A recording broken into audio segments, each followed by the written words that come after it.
recognize that all forms of corruption represent a loss to the community, not just the big corruption. Small corruption is a loss to the community. Protect the identity of those who report.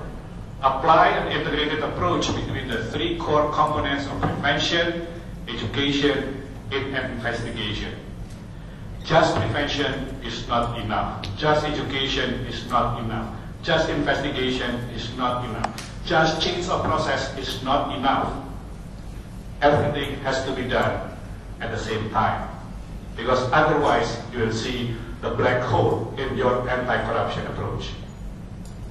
Within the RRN partners, we enforce ethics, integrated banks, declaration of conflicts of interest, reporting gratuities, etc. Let me show you some statistics. The ECU provides regular updates to the public, including the press and complaints related to the problems in project activities. 15% relates to concern about staff attitude and behavior. 14% relate to possible fraud and corruption. And the remainder issues such as requests, including information requests from donor on ethical advice, to concerns on the abuse of authority of people, and the general questions on corruption. It's not lack of transparency about regulations and fees, as well as a loose attitude by public servants, add to perception of corruption. Maybe there is no corruption, but since people do not know what the regulation is, they just stamp that as being a corrupt practice. So we need to be very transparent. That is not lasting. Corrupt practices is a festering form of abuse. Corrupt practices corrodes the social fabric of communities. People who has been abused do not normally trust the system that abused them, thus generally refusing orderly conduct. Transparency, open outreach to encourage engagement, get involved, really, so people are invited to get involved, delivering on the promises and ensuring trust to the people that their voice is being listened, that being acted on. The Anti-Corruption Unit contains almost 40 people, while BRR is an organization with less than 200 people. Design of vernacular houses for eco-resistant structures. Component 2 is extra building materials and tools that have to be given out, and they consist of, again, very simple materials such as lime, GI flat proofing mesh, and the GI sheet. And the third, that is the bedrock of our program, is we carry out those volunteer corps with technical expertise to provide building, to guide the building process. And then now we've begun to employ lots of local masons and artisans who are helping people to build themselves.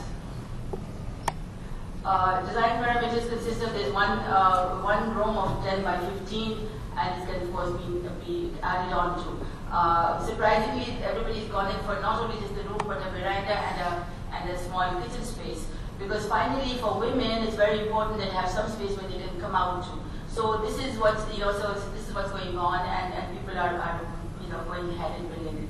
Then, of course, they are using the local stone and the lime and mud mortar. We have now, and of course, the doors and windows that are lying right there, and they can reuse them. Next. This is a section which sort of spells out as to what the basic elements are that we are recommending. I don't know whether everybody can see them, but the arrows do show that the wall is stone masonry. It's laid with mud mortar, which gives the mud and lime, lime stabilized mud mortar, which gives us the stability and the strength. The corners have GI flat proofing mesh, which strengthen the corners, which are very vulnerable during earthquake. We have these wooden battens, which are made. Healthy projects at once.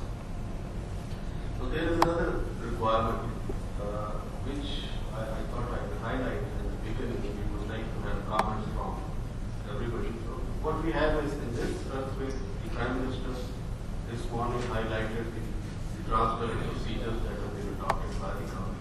We have appointed an external auditor, which is 4 crores. So they are going to monitor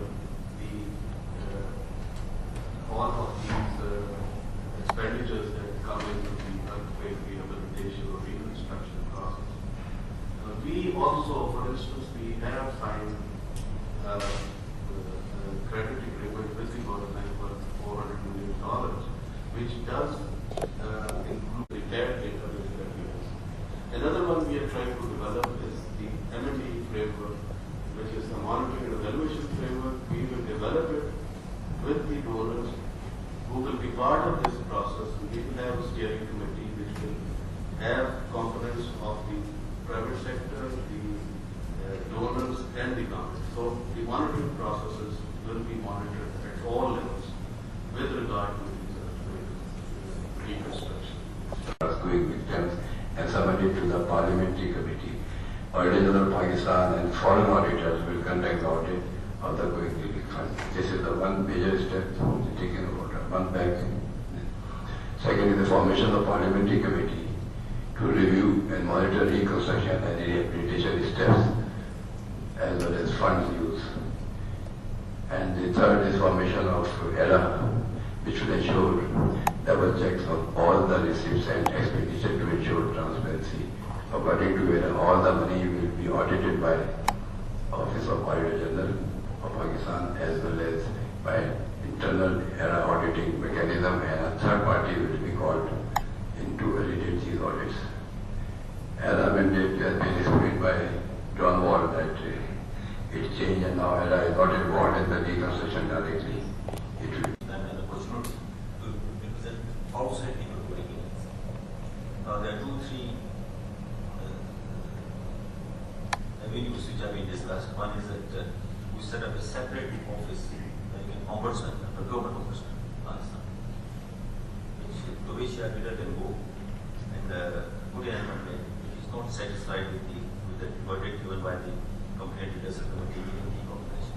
And these committees are required to give the same period of 15 days. The other is that maybe our authority can take up this job. In any case, we are entertaining complaints for the time being and undertaking privilege scrutiny.